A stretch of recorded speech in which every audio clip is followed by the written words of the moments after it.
Pagpalambo sa gagmayng patigayon tutukan sa Hunta Probinsyal. Detalye sa report sa Ronato kini pinagi sa pagpamati ni Katrupang Grigi Magdadaro. Live report.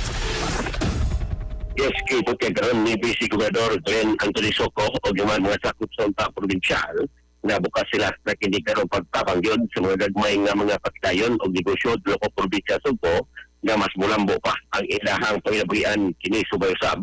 sa pagbisita sa mga sakop sa Cebu Chamber of Commerce and Industry Contest CCI diya mismo sa Kapitolyo dito milabay nga adlaw aron makiisgot ngadto sa Hunta Probinsyal nga gipuno ni Soco kanabot ng mga programa na ilahapon nga ipatuman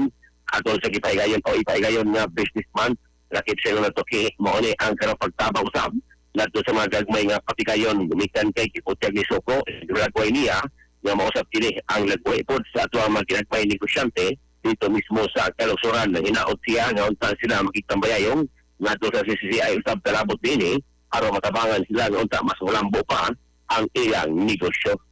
sa ato mga katropa diha nga nakalubog nga kada papananaw inom karon na o Vision X Plus of gel capsule gumikan kay kini kumplito sa mga phytonutrients nga mo konektar sa itong mga mata ano na kinilutin beta-carotene